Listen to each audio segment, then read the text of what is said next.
Hey, Classical Breakdown friends, it's me, John Banther, and it's that time again for the final episode of the season where I give you some recommended summer listening featuring recently released albums. But first, I want to thank everyone who joined me this season: Evan Keeley, Linda Carducci, Bill Bukowski, and James Jacobs, and special guests Chris DiChiara, Zhuofei Yang, Sam Post, and Jesse Montgomery. Everyone brought some fantastic energy and, of course, enlightenment to all of the things we've learned over the past season. And also thanks to Grace Marcus and the Milwaukee Symphony and Zhuofei Yang again for lending performances for some of the bonus episodes. And of course, a big thank you to you, the listener, for joining me and all of us on this journey. And thank you for all the emails and comments. And actually, let's mention a YouTube comment right now from superfan of the show, Andrew R. He left a comment on the Haydn Trumpet Concerto episode on YouTube and said, "In 3 months, it will be the anniversary of my absolute favorite Baroque composition, Handel's Water Music. Can you please do a podcast episode about the water music on July 17th? I know it got performed on a barge, but I don't know the whole story. Please talk about it in the future." Well, thank you so much, Andrew R., and he's actually specific about the date, July 17th, because that's when it was premiered on the barge, July 17, 1717, and I'm just realizing now it's 3 17s in a row for the date. But, well, the show, Classical Breakdown, is on break over the summer, but I have added this topic, Handel's Water Music, to the list, and we'll explore it next season. Okay, but for now, I have 4 albums to recommend to you, and stay with me to the end because The Last Composer is probably the most peculiar living composer situation I have ever seen. And we have music spanning centuries for the piano, the orchestra, the flute, and we're going to start with an album that highlights the viola with French-Lebanese-American violist Noémie Chemaly. I know Lebanon is on our hearts and minds right now as they have faced invasion and destruction from their neighbor to the south, Israel. In a country a third the size of Maryland, thousands have been killed, and 1.2 million people, more than 20% of the country's population, has been displaced. And as I record this, we all have to hope that this next peace agreement will be one that works. And just as we uplifted Ukrainian composers a few years ago with Russia's invasion, I thought we could take a moment now and uplift young Lebanese composers. The album is called Opus 961. Here's what Chemaly wrote about it. Opus 961 is my debut album of solo viola and chamber music by young Lebanese composers. An ode to Lebanon, 961 nods to the country's telephone code and celebrates the resilience of the people of Beirut after the 2020 seaport explosion. As a first-generation Lebanese French-American, this tragedy hit close to home as my grandmother's home was destroyed in the blast that day. And she also mentions that 100% of the album sales go to Doctors Without Borders. More about the performer, Noémie Chemaly, in a bit, but first let's jump into the first piece for solo viola called The Moraba Dance by Waji Abu Diab, who writes, "The Moraba Dance, Opus 13C, is a piece for solo viola based on the traditional ancient Arabic rhythm called al-Moraba, which was used in old Arabic tribes to make horses and camels dance by their Arab riders. The rhythm consists of a 13/4 meter that gives the music a moving forward feeling, combined with some of the most expressive Arabic scales, maqamat. The piece uses the viola as a melodic instrument to call the ancient Arab world, using some microtonal elements that come from the nature of Arabic maqam music, and also uses it as a percussion instrument to introduce the rhythm and the camel dance spirit. Starting with mawal, a group of small improvised melodic phrases that Arabic singers use to start their performances, in which we can hear the viola play freely in ad libitum tempo.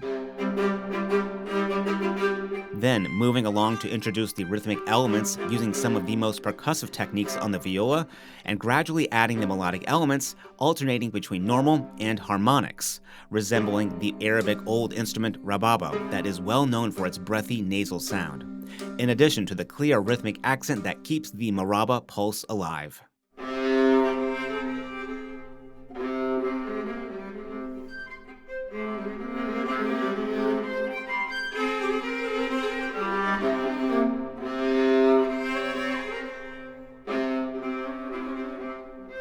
I have really enjoyed this work, especially with each subsequent listen.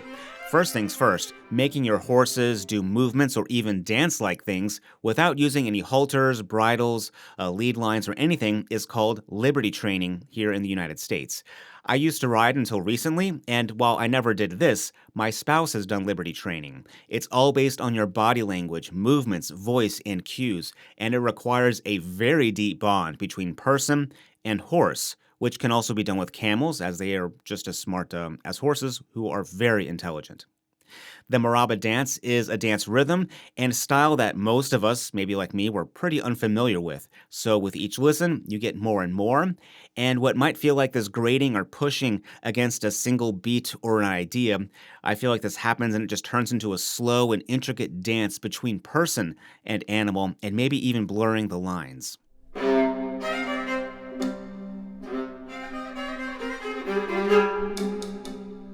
And you'll hear all kinds of sounds, many of which we've talked about before and also described in those program notes.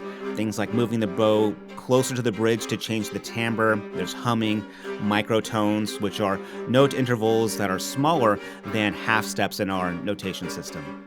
It feels like all of this comes together halfway through in the music, and we are fully locked into this beautiful dance with horse or camel. And I think it takes a musician steeped in this musical culture to pull it off. That is why this 7-minute work for solo viola sounds so dynamic, natural, and malleable. So a little bit about the musician, violist Noémie Chamaly. She is a French-Lebanese-American violist that graduated from Juilliard and also the musically prestigious McGill University in Canada. She has performed at numerous festivals like Music Academy of the West, Manhattan in the Mountains, and the Lunenburg Academy of Music Performance. And based in New York City, she is also a certified grant writer and works with orchestras, festivals, and soloists. Other works on this album include Laib Anard by Sami Saif, based on a poem of the same name by Mahmoud Darwish. It's a fascinating and haunting work, and the title translates to The Dice Player. The dice player is a metaphor used in the poem by Darwish to depict the random elements of life out of one's control, like family, where you are born, hereditary disease, and more, which reflects the poet's own life, fleeing Palestine during the Nakba for Lebanon.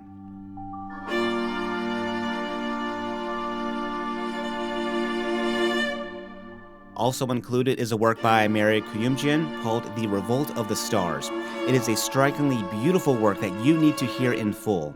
It's originally for cello and also includes voice and audio playback.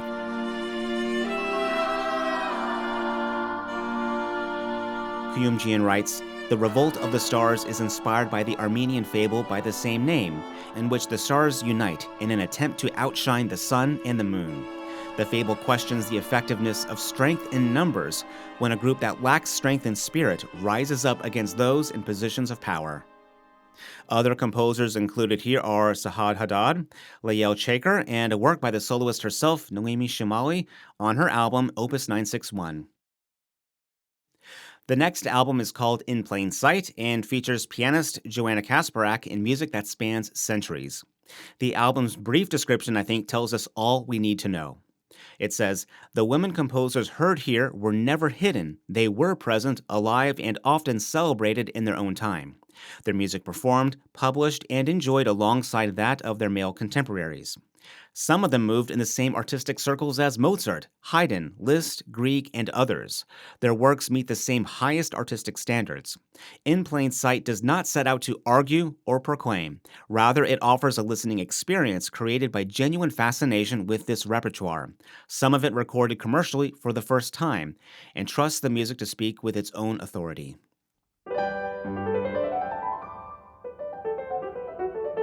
And the album opens with a sonata by Mariana Martinez, who lived from 1744 to 1812. She grew up in an apartment in Vienna where her family lived on the third floor, which does suggest that the family had some status. They did not have to live on the ground floor or even the second. But who lived in the cold, drafty, small room attic at the very top of the building? It was none other than Franz Joseph Haydn when he was quite young and struggling to make it in music. And so it was Haydn who would be her first piano teacher from ages 7 to 10. She never held a formal position in music for societal reasons that we unfortunately know, but she was an accomplished composer, and in her life, as we heard in the description, she was known throughout Europe.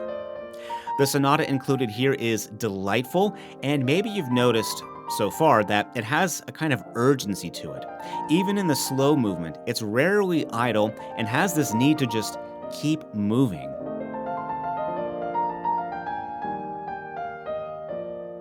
And it drives all the way to the end, which does not include a lengthy coda, which I'm thinking fits right in with its year of composition, 1769, because, well, this is going from the Baroque to the Classical and then later the Romantic period, where we do get those lengthy codas. But even with that, overall, it sounds like it's a bit more forward looking than other sonatas of this time in the 1760s.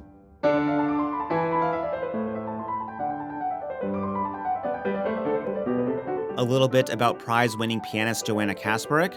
She graduated from the Royal College of Music in London. She's performed throughout her native Poland and internationally across Europe, North America, and Japan, and this is her second album. Also included are a few composers we've talked about before, like Louise Farrenc, Cécile Chaminade, and Mel Bonis, but some unfamiliar names for me are Ingeborg Bronsart von Schellendorf and Agatha Backer-Gröndal. Schellendorf was a Finnish, Swedish, and German composer born in Russia 1840 and died in Munich in 1913.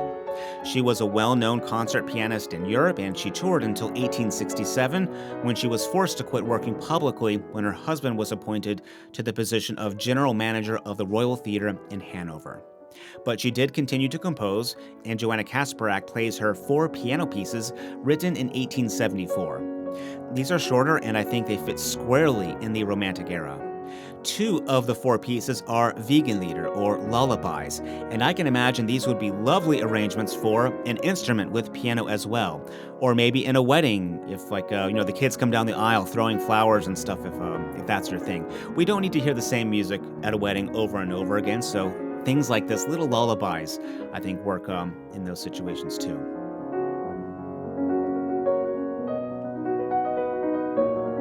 Another composer is Grażyna Bacewicz. I'm not sure how much we've mentioned her here before, but I feel like we have.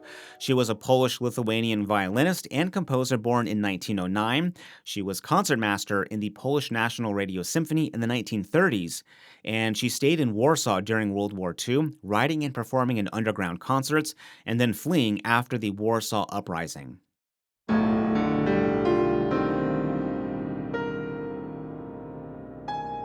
The sonata included here was written in 1953, just a year before a car accident would end her playing career.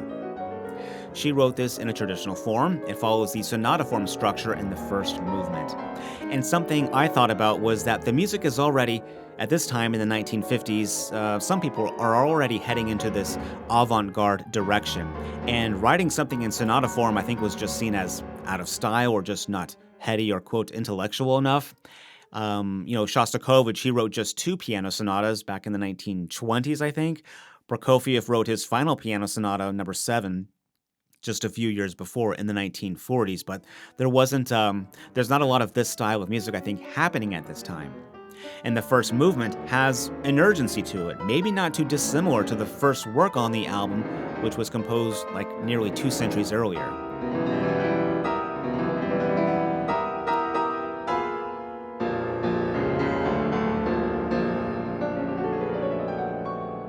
This even has agitato in the tempo marking. But this time, the second movement does let us sit in a contemplative sound that is mostly chordal with sparse, disjointed melodies.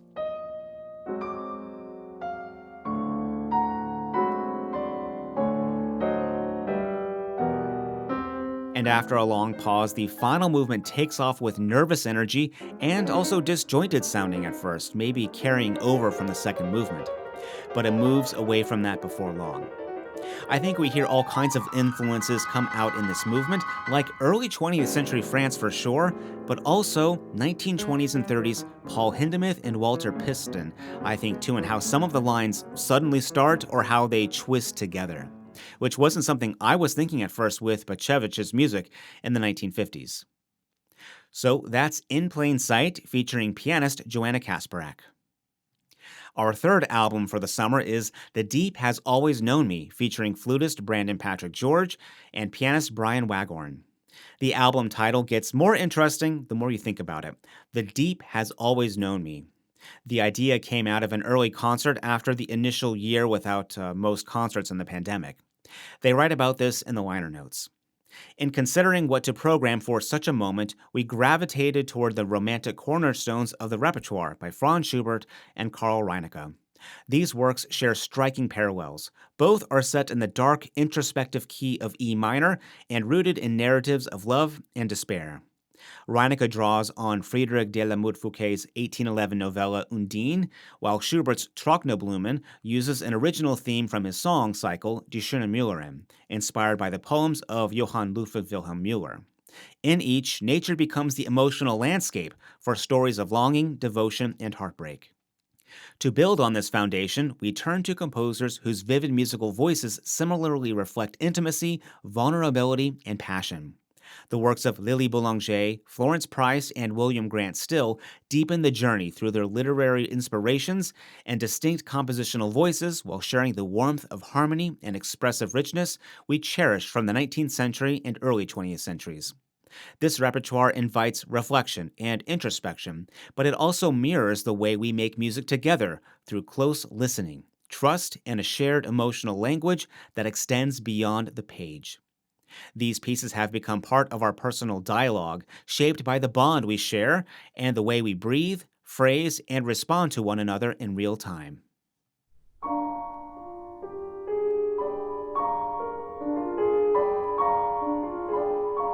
And the album opens with a piece I had not heard before, Pastorella by William Grant Still. It begins with piano alone, as if wandering in the dark. It feels vulnerable, and it's over a minute later before the flute enters. This is originally for violin and piano, and Still also arranged it for violin and orchestra, but as we hear it, it translates beautifully well to flute.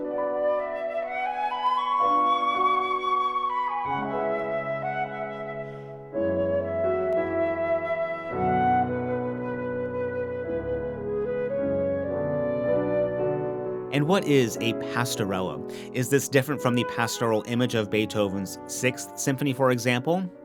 Well, way back in the 13th century, a pastorella was something specific, something sung by a troubadour who, as a poet, is narrating his attempt to seduce a shepherdess.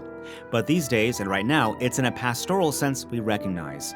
Still wrote, "My friend Louis Kaufman told me one day that he knew of no poem that had been composed directly for violin in the American musical literature for that instrument. He suggested that I write one, and from that suggestion the pastorella was born. In it, I have sought to present a tone picture of a California landscape, peaceful but exciting, arousing a feeling of languor in some of its aspects and animation in others, presenting an overall effect of unity in its variety." But that is just the beginning here. This album contains, as mentioned before, repertoire staples by Franz Schubert and Karl Reinecke. By Reinecke, we hear his flute sonata in E minor, Undine. This is where the title has me thinking even more as well, because undines are the elemental beings associated with water. Perhaps the story we recognize most today would be The Little Mermaid. So maybe you don't feel like you belong above the water's surface. The world wasn't made for you. Maybe you are just a fish out of water, and there is a place where you do feel known. That deep place has always known me. I kind of like it.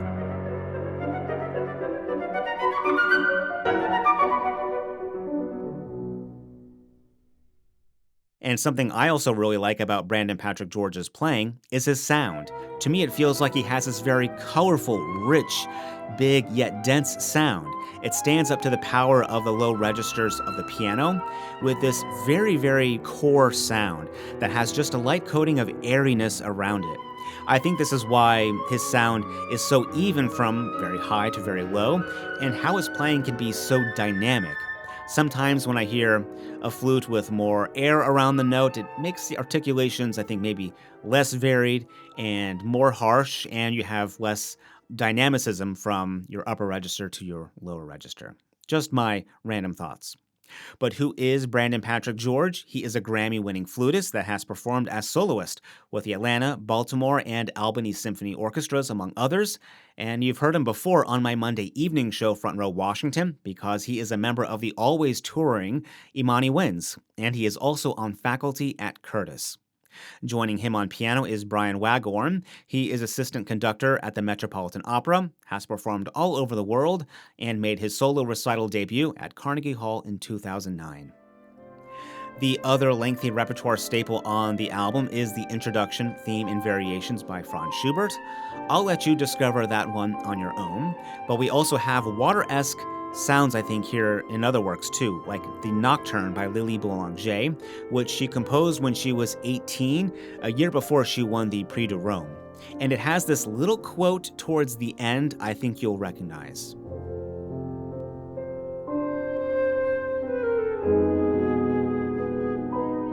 And it's a distinctly American sound that follows this piece, a collection of 5 songs by Florence Price. In our episode on Price, Dr. Walwyn told us all about Price's orchestration, which in the full orchestra can get big and complex, but in her smaller works, she really breaks things down to their simplest forms. Each song here is based on a poem, and I'll mention the water-based one, of course. It is called The Moon Bridge, with the text taken from the poem by Mary Rolifson Gamble, which opens with, "The moon, like a big round ball of flame, rose out of the silver bay, and built a bridge of golden beams where the fairies came to play. I saw them dancing in jeweled robes on the wavelet's rhythmic flow, and I longed to stand on the magic bridge in the moonlight's mystic glow."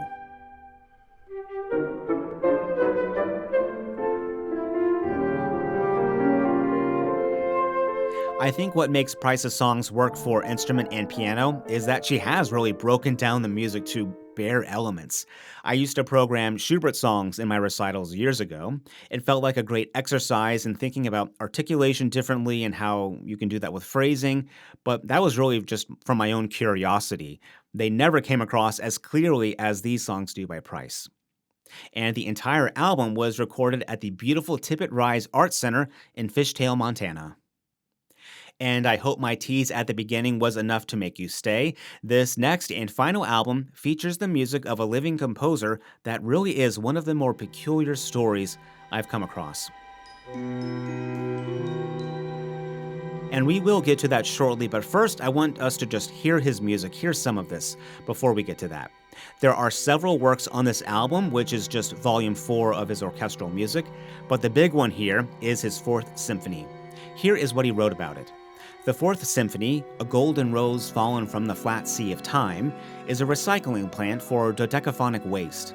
Change-ringing series spit out unwanted semitones, and these are left hanging in the air like so much pollution. A fragment of choral, a half-remembered line from a carol, a short descending phrase on the cor anglais. These are the building blocks of this one-movement work. Of its title, I will only say that you must make of it what you can. That title again, the 4th Symphony, a golden rose fallen from the flat sea of time.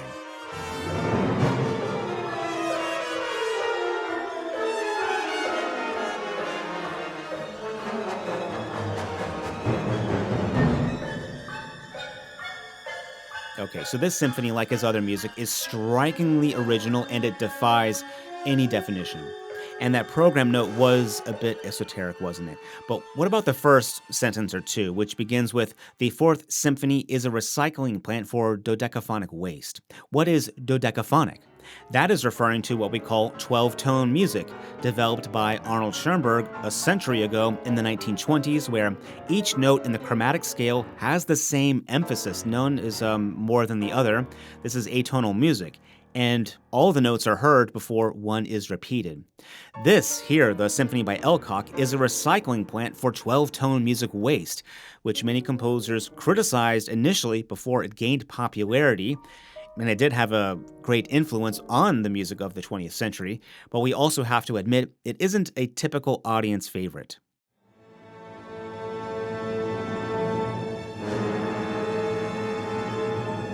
And honestly, I really don't feel like trying to explain his music much more than that. I know that was very maybe vague and esoteric itself, but I want to talk about the composer himself after hearing a little bit of this music.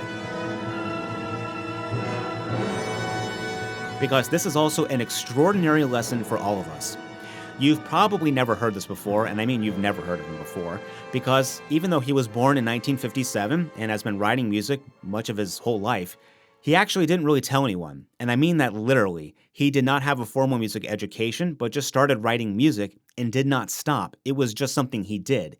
And he said when he'd finish a piece, he would show, like, his family and some of his friends, just the manuscript. And I imagine everyone says, wow, beautiful. I'm sure it's a great work, Steve.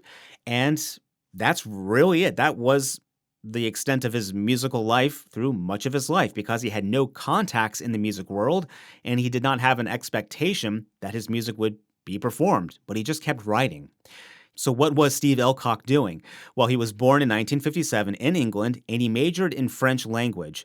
And around age 24, he moved to France with his wife. It's like 1981, and he's lived there ever since. And he's worked in language services in France until he retired in 2019. Now, eventually, in the later 2000s, he used a computer to create what he called mock-ups, where the computer uses MIDI instruments to play the music and give an idea of how the music would sound to others. And this is like standard in music notation software now. This came to the attention of the record company Toccata Classics and their founder, music journalist Martin Anderson, who upon seeing a few scores in 2013 said that Alcock is one of the most important symphonists at work today. Judge for yourself. I guarantee you'll be gobsmacked.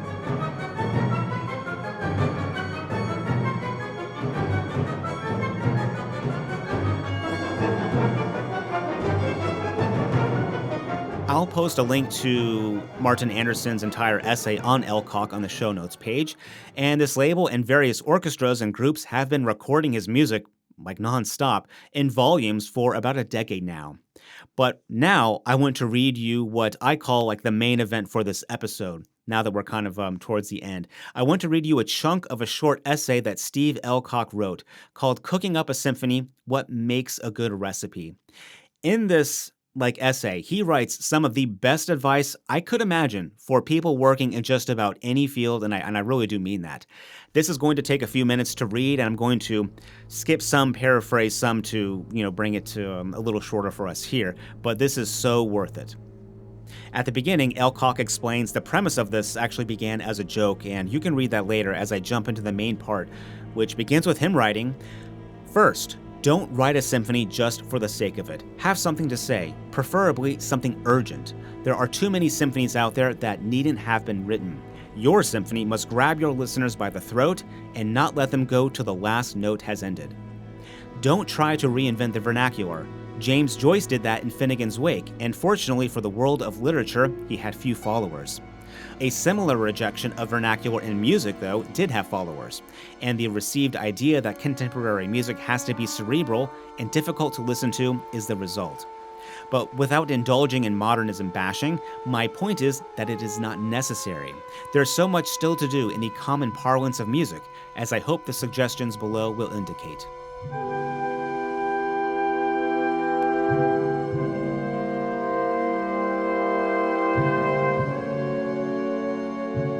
Run ideas head-on into each other. Start a new idea before the previous one has finished, first bringing it into the background to plant in your listener's mind. Then bring it back later, by which time it has become something else.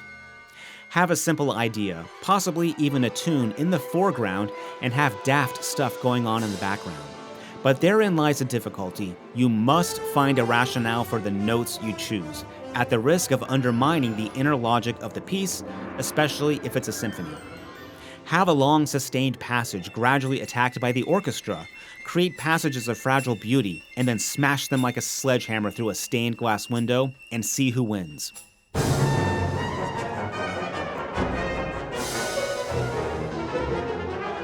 Sometimes it's the beauty, sometimes the violence, like Orwell's Jackboot, or something totally new may emerge out of the conflict.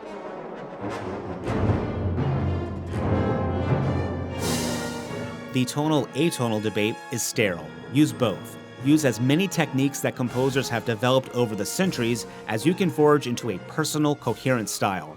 But don't get bogged down or obsessed by any one of them. And remember that technique-oriented music is the last resort of the uninspired. Don't worry too much about harmony. Having horizontal lines with direction and impetus is more important than the resultant vertical cross-section. Don't hide a passing lack of invention behind the percussion. Don't add any percussion until you're sure that your musical argument is watertight. Set yourself a challenge or impose a constraint, completion or resolution of which will almost automatically create a structure for your music. Don't tell your listeners things that they already know. Don't repeat yourself unless you're aiming for an obsessive buildup, and if you are, be relentless. Aim to scare the bleep out of your listeners. I still haven't recovered from the seismic move from a dominant ninth in E minor to an F minor chord in the middle of the first movement of Bruckner 9 since I heard it over 45 years ago. If you're a genius like Bruckner, you can do it like him by means of long-term tonal planning, but it's much harder than it looks. And if you're not, you can do it like me by reducing the orchestra to something like a piccolo and a solo violin, pianissimo, then throwing the whole weight of the orchestra, kitchen sink-like, at your listeners, fortissimo.